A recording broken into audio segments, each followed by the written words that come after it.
르호보암의 나라가 견고하고 세력이 강해짐에 그가 여호와의 율법을 버리니 온 이스라엘이 본받은지라. 그들이 여호와께 범죄하였으므로 르호보암 왕 제5년에 애굽 왕 시삭이 예루살렘을 치러 올라오니 그에게 병거가 1200대요 마병이 6만 명이며 애굽에서 그와 함께 온 백성 곧 리비아와 숫과 구스 사람이 헤아릴 수 없이 많더라. 시삭이 유다의 견고한 성읍들을 빼앗고 예루살렘에 이르니 그때에 유다 방백들이 시삭의 일로 예루살렘에 모였는지라. 선지자 스마야가 르호보암과 방백들에게 나와 이르되 여호와께서 이같이 말씀하시기를 너희가 나를 버렸으므로 나도 너희를 버려 시삭의 손에 넘겼노라 하셨다 한지라. 이에 이스라엘 방백들과 왕이 스스로 겸비하여 이르되 여호와는 의로우시다 하매 여호와께서 그들이 스스로 겸비함을 보신지라. 여호와의 말씀이 스마야에게 임하여 이르시되 그들이 스스로 겸비하였으니 내가 멸하지 아니하고 저희를 조금 구원하여 나의 노를 시삭의 손을 통하여 예루살렘에 쏟지 아니하리라. 그러나 그들이 시삭의 종이 되어 나를 섬기는 것과 세상 나라들을 섬기는 것이 어떠한지 알게 되리라 하셨더라. 애굽 왕 시삭이 올라와서 예루살렘을 치고 여호와의 전 보물과 왕궁의 보물을 모두 빼앗고 솔로몬이 만든 금 방패도 빼앗은지라. 르호보암 왕이 그 대신에 노스로 방패를 만들어 궁궐을 지키는 경호 책임자들의 손에 맡김에 왕이 여호와의 전에 들어갈 때마다 경호하는 자가 그 방패를 들고 갔다가 경호실로 도로 가져갔더라. 르호보암이 스스로 겸비하였고 유다의 선한 일도 있으므로 여호와께서 노를 돌이키사 다 멸하지 아니하셨더라. 아멘. 오늘 말씀의 제목은 르호보암의 행적입니다. 오늘 말씀을 통해서 르호보암의 삶에는 어떤 행적이 있었는가를 살펴보면서 저와 여러분의 삶 속에는 어떤 행적이 있는가를 생각해보는 귀한 시간이 되기를 원합니다. 역대하에는 분열 왕국, 특별히 남유다 20명의 왕들에 대한 행적이 기록되어 있습니다. 우리는 전에 남유다, 북이스라엘 왕들의 이름을 노래로 배운 적이 있습니다. 모두 기억하고 계신지는 모르겠지만 기억을 떠올리면서 남유다 왕 이름만 한번 노래로 불러보겠습니다. 르호보암 아비야마사 여호사반 여호람 아하시야 아달랴 요아스 아마샤 우시야 요다마스 이스기야 문하세 아몬 요시야 여호아스 여호야김 여호야긴 시드기야. 교회 유튜브에 보시면 노래로 배우는 남유다 북이스라엘 역대왕 목록이 올려져 있습니다. 교회 유튜브에 들어가셔서 아래쪽으로 내려가다 보면 성경 공부 폴더가 있는데 그곳을 클릭하시면 들으실 수 있습니다. 계속 듣다 보면 쉽게 외울 수 있습니다. 참고하시기 바랍니다. 호랑이는 죽어서 가죽을 남기고 사람은 죽어서 이름을 남긴다. 호사, 유피, 인사, 유명이라는 사자성어가 있습니다. 그런데 여기서 사람이 죽으면 이름을 남긴다라는 이 말의 의미는 무엇일까요? 저는 이 말의 의미가 사람은 죽어도 그의 행적은 남는다라는 의미라고 생각을 합니다. 왜냐하면 우리가 누군가의 이름을 기억하면서 그 사람과 연관된 행적은 생각하지 않고 단지 그 이름만 기억하는 사람은 아무도 없을 것이기 때문입니다. 즉 우리가 누군가의 이름을 기억한다는 것은 곧 그 사람의 행적을 기억하는 것이라고 말할 수 있습니다. 르호보암은 분열된 이스라엘 나라에서 BC 931년에 41세의 나이로 남유다의 초대 왕으로 등극되었습니다. 그리고 17년을 다스렸고 죽었습니다. 그는 지금으로부터 약 3000년 전에 살았던 사람이었고 이미 죽은 사람이지만 그의 이름은 3000년이 지난 지금까지 수많은 사람들에게 그리고 그리스도인들의 입에 오르내리고 있습니다. 또한 지금뿐만 아니라 앞으로 오고 오는 세대에도 계속해서 그의 이름은 오르내릴 것입니다. 르호보암뿐만이겠습니까? 이스라엘 모든 왕들, 역대 왕들도 마찬가지일 것입니다. 저와 여러분이 기억하는 르호보암의 이름 속에서 연상되어지는 그의 행적은 무엇입니까? 또한 저와 여러분이 반드시 기억해야 하는 르호보암의 행적은 무엇일까요? 여기 모인 성도님들 중에 혹시라도 르호보암의 이름은 들어보았는데 르호보암의 행적에 대해서는 전혀 알지 못하는 분들이 계신다면 오늘 말씀을 통해서 그의 행적이 무엇이었는지를 잘 배우실 수 있기를 바랍니다. 물론 르호보암의 17년 통치 기간의 모든 행적을 우리가 다 알 수는 없지만 성경이 말해주는 범위 내에서 그의 행적을 간단히 정리해 보고자 합니다. 르호보암의 행적 첫 번째입니다.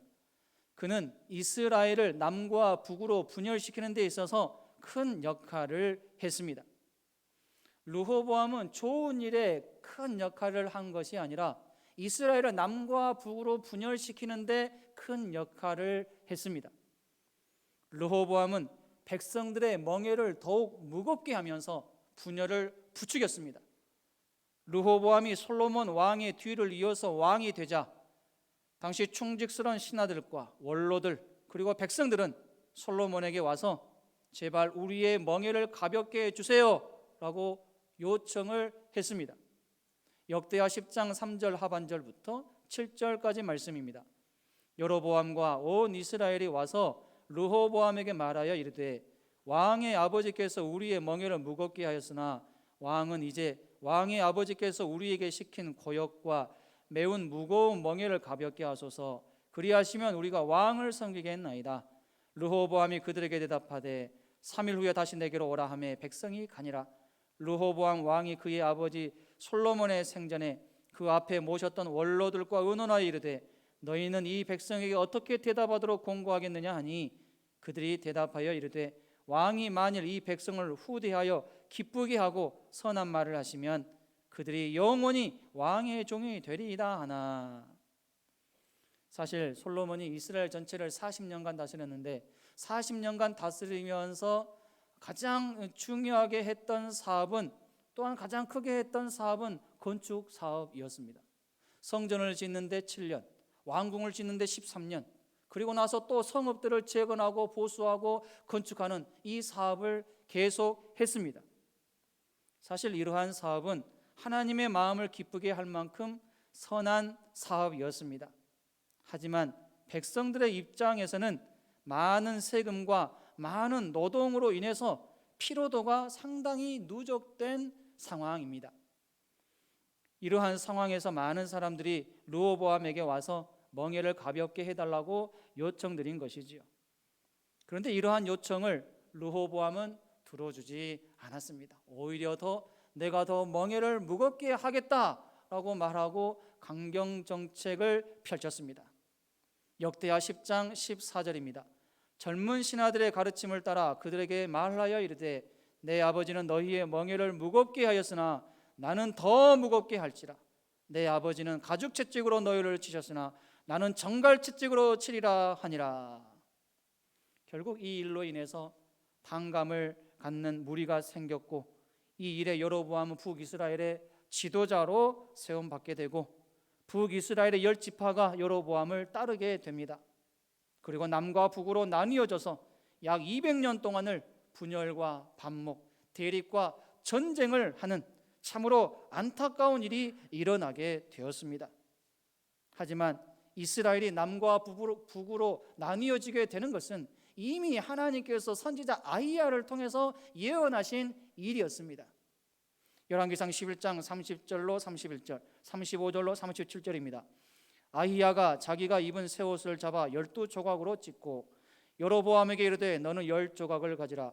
이스라엘의 하나님 여호와의 말씀이 내가 이 나라를 솔로몬의 손에서 찢어 빼앗아 10지파를 내게 주고 내가 그 아들의 손, 여기서 그 아들의 손은 르호보암입니다.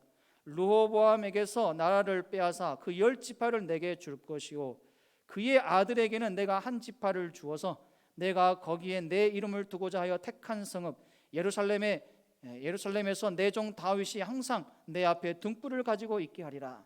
내가 너를 취하리니 너는 내 마음에 원하는 대로 다스려 이스라엘 위에 왕이 되되. 그러나 이스라엘이 남과 북으로 나뉘어지게 된 것이 이미 예견된 일이었다 할지라도 르호보암에게 책임이 없다고 말할 수 없습니다. 오히려 르호보암은 지혜롭게 행동하지 못했고 남과 북으로 분열을 시키는 데 있어서 큰 역할을 감당을 했기 때문에 책임을 피할 수가 없는 것입니다.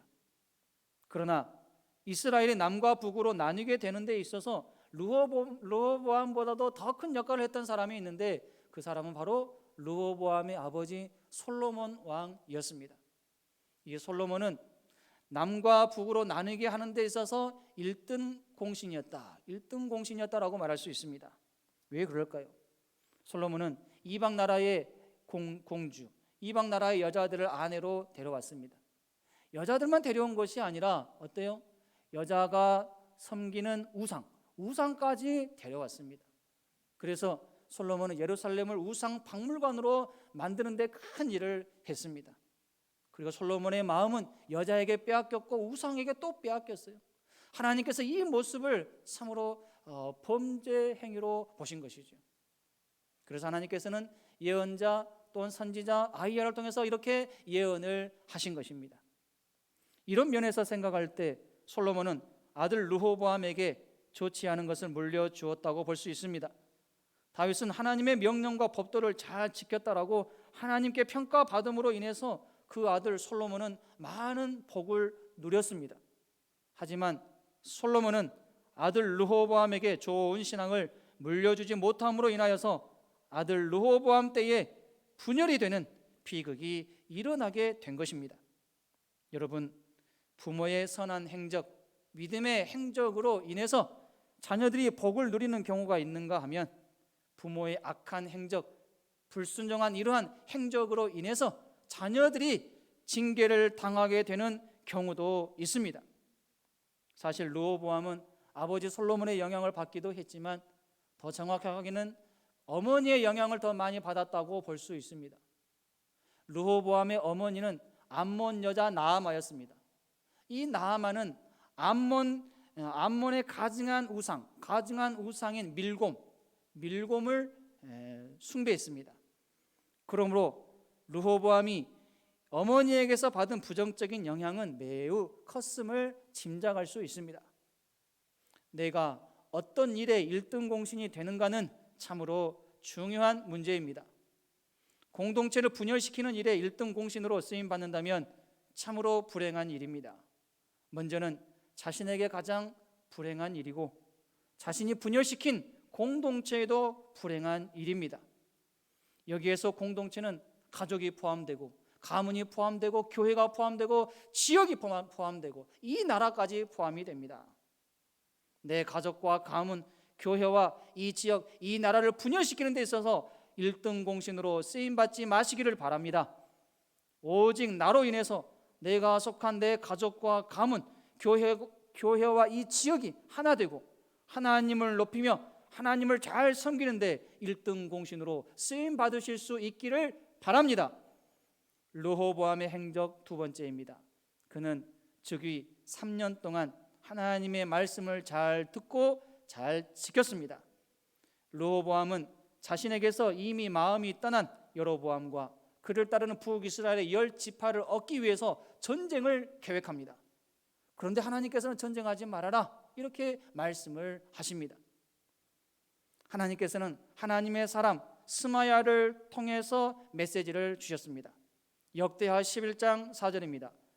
여호와께서 이같이 말씀하시기를 너희는 올라가지 말라 너희 형제와 싸우지 말고 각기 집으로 돌아가라 이 일이 내게로 말미암아 난 것이라 하셨다라 하신지라 그들이 여호와의 말씀을 듣고 돌아가고 여로보암을 치러 가던 길에서 되돌아왔더라. 르호보암은 하나님의 말씀 즉 너희 형제와 싸우지 말라 이 말씀을 들었을 때 잘 들었습니다. 잘 들었고 그대로 실천했습니다. 전쟁하는 것을 계획했는데 그 계획을 실행에 옮기지 않았습니다. 만약 이때 르호보암이 하나님의 말씀을 듣지 않고 계획한 대로 용사 18만 명으로 전쟁을 하러 갔다면 어떻게 되었을까요?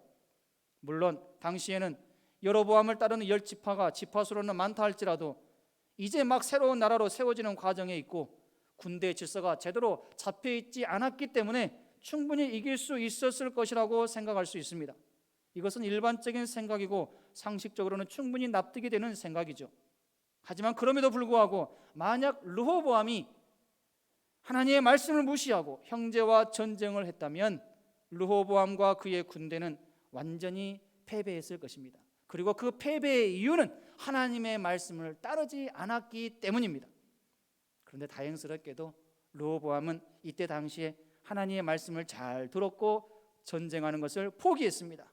참으로 잘한 일이죠. 이 일은 르호보암의 행적 중에서 잘한 행적에 해당되는 일입니다.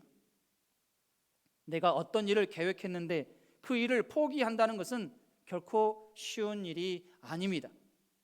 누군가가 계획한 일에 대해서 내가 남의 일이라고 조언한답시고 함부로 이렇게 해라 저렇게 해라 말해서는 안 됩니다. 누군가가 계획한 일이 오랫동안 계획한 일이고 재정이 많이 들어간 계획일수록 그 계획을 포기한다는 것은 더더욱 어려운 일입니다. 때문에 그 계획을 포기하느냐 실행하느냐는 오로지 그 계획을 세운 당사자가 스스로 결정해야 하는 일입니다. 함부로 옆에서 무엇이라 말할 수 없는 일입니다. 그리고 오직 조언을 할 수 있는 위치에 있는 사람은 함께 계획을 세우며 함께 그 계획을 위해서 여러모로 헌신한 사람뿐입니다. 그러나 사람 외에 유일하게 조언하실 수 있는 분이 계십니다. 그분은 바로 주님이십니다. 내가 아무리 오랫동안 고민해서 계획을 세웠고 꼭 그 계획을 실행해 나가려고 하는 순간에 있다 할지라도 만약 주님께서 그 계획을 중지하라 말씀하시면 그 주님의 뜻에는 르호보암처럼 순종하며 따를 수 있어야 합니다. 왜냐하면 주님의 뜻에 따르는 것이야말로 내가 손해를 보지 않을 수 있는 비결이고 오히려 주님께로부터 칭찬받고 주님께서 준비해 주시고 베푸시는 풍성한 은혜를 경험할 수 있는 비결이 되기 때문입니다. 그런데 문제는 무엇일까요?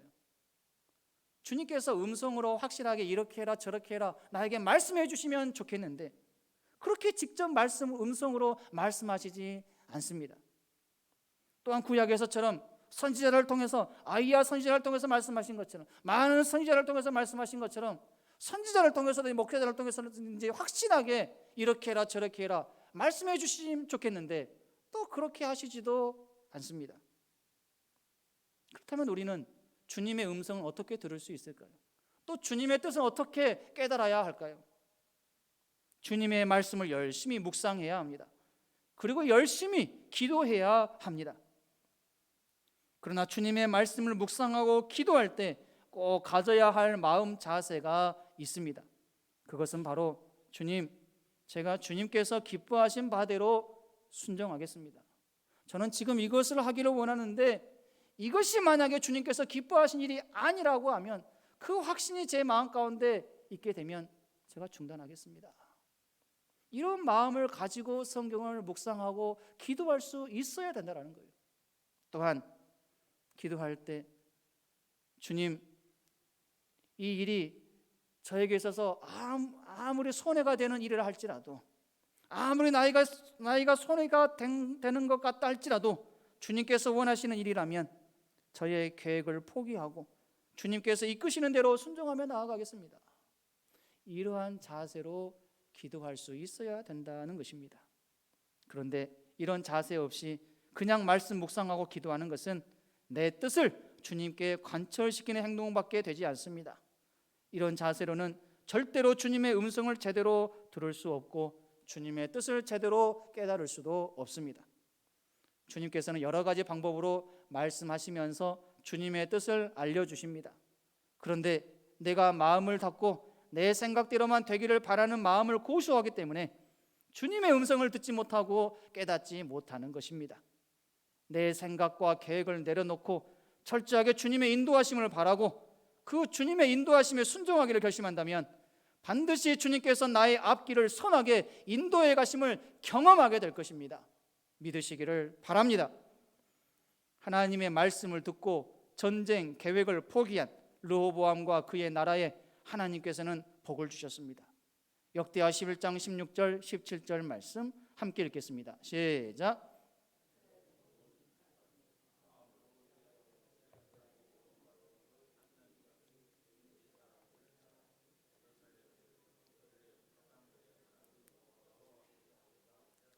그러므로 3년 동안 유다 나라를 도와 솔로몬의 아들 르호보암을 강성하게 하였으니 이는 무리가 3년 동안을 다윗과 솔로몬의 길로 행하였음이더라.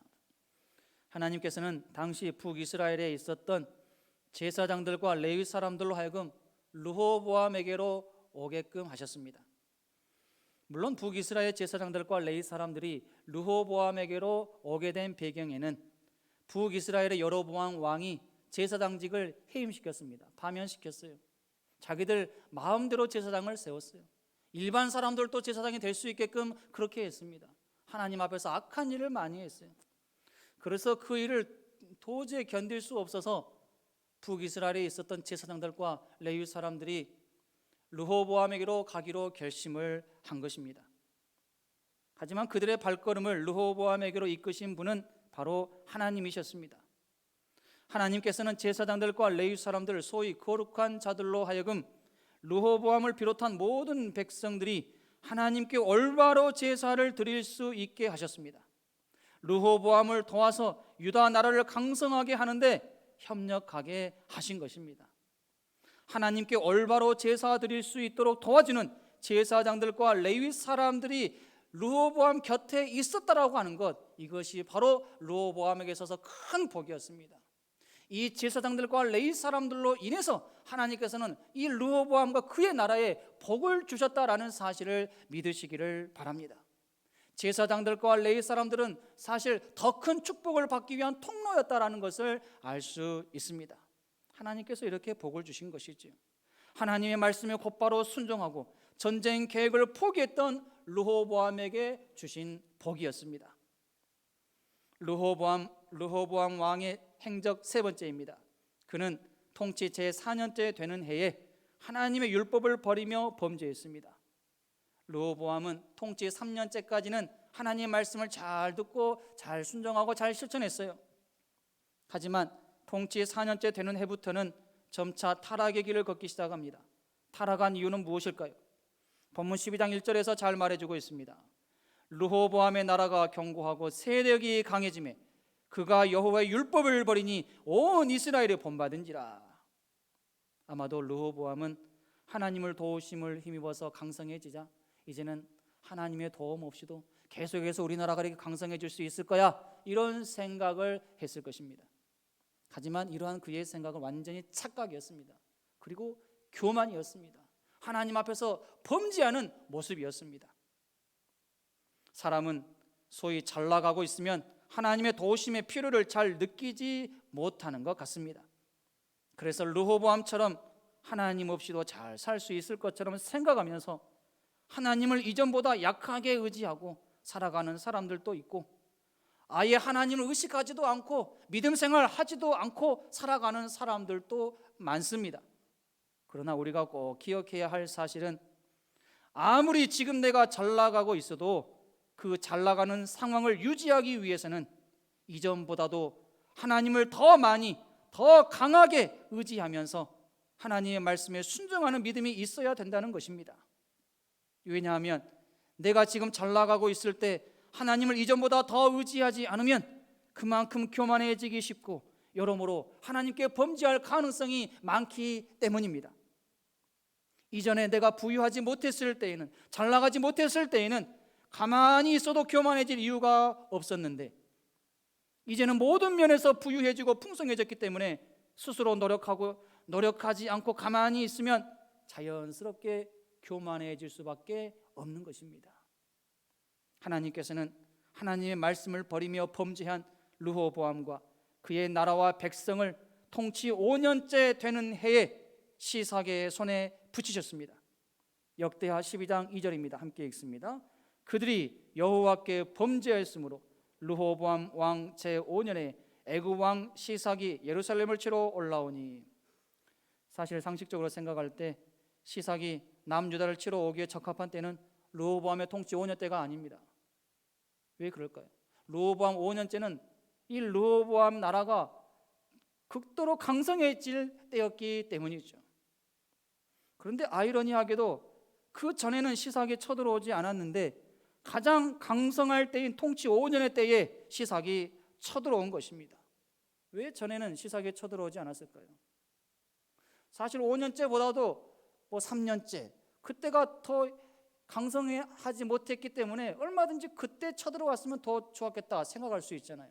그런데 그때는 하나님께서 그 나라를 지켜주셨습니다. 그때는 르호보암과 온 백성들이 하나님을 제대로 예배했고 하나님 앞에서 제대로 제사하고 있을 때였습니다. 그랬기 때문에 함부로 시삭이 넘볼 수가 없었다라는 거예요.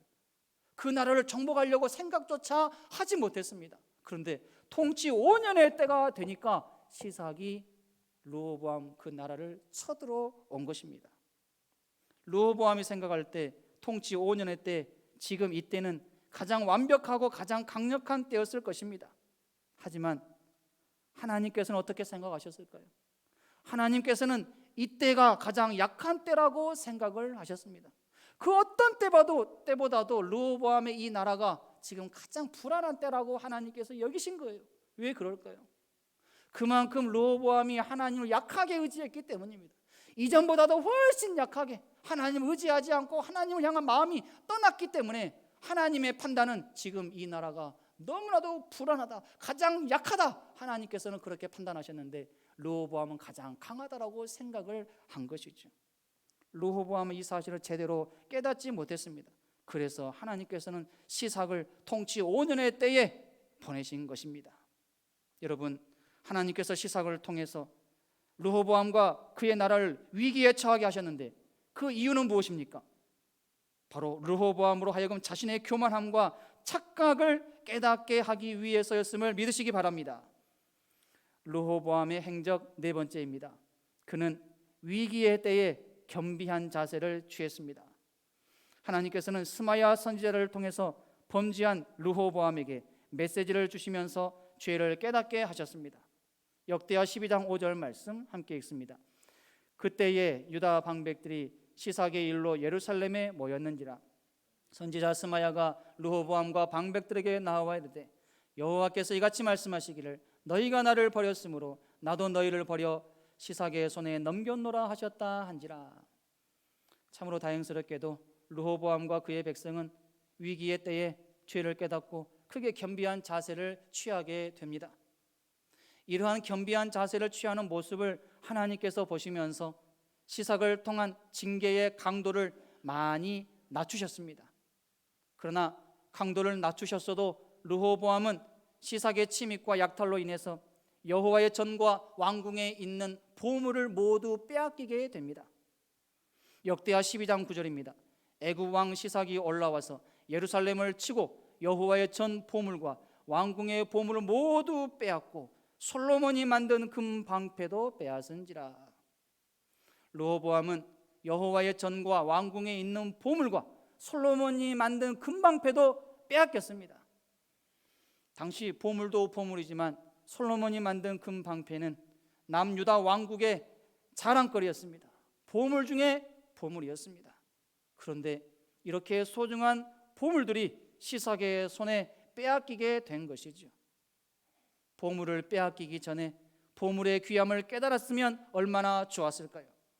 그런데 르호보암은 보물을 빼앗기고 나서야 비로소 그 보물들이 얼마나 귀한 것이었는가를 깨달았을 것입니다. 역대하 12장 10절입니다.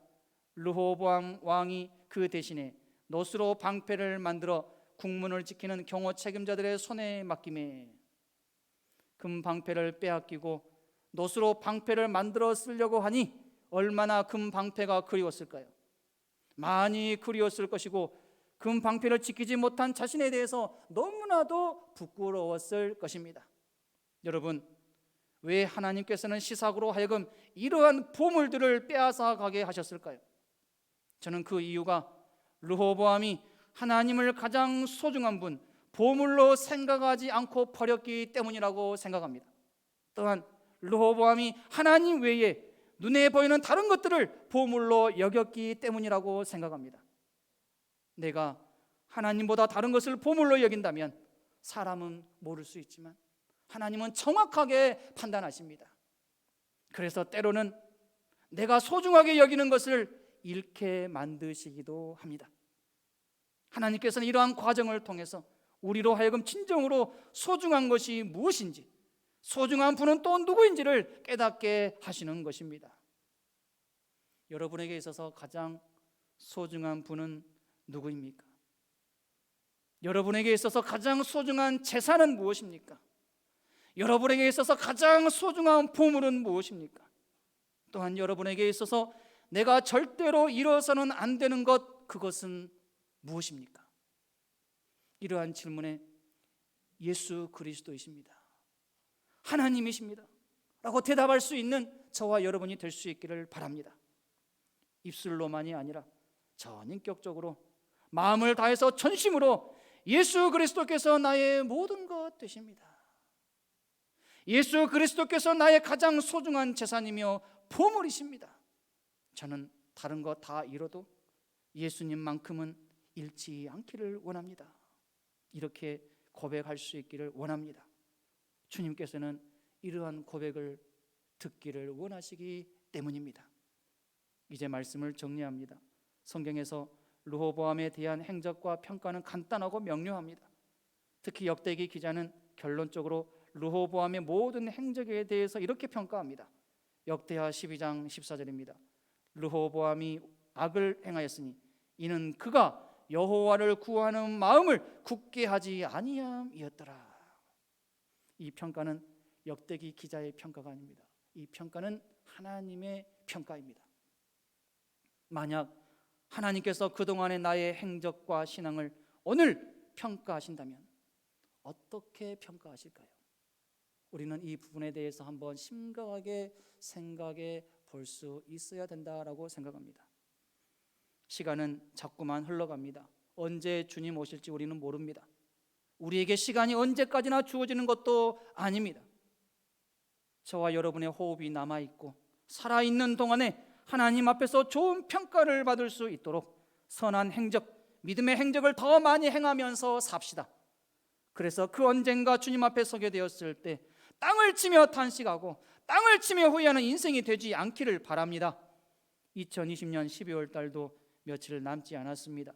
그동안에 우리의 행적을 잘 돌아보며 고칠 것은 고치고 새롭게 할 것은 새롭게 하면서 거룩한 계획과 거룩한 결단으로 2021년 새해를 잘 준비할 수 있는 저와 여러분이 될 수 있기를 주님의 이름으로 축원합니다.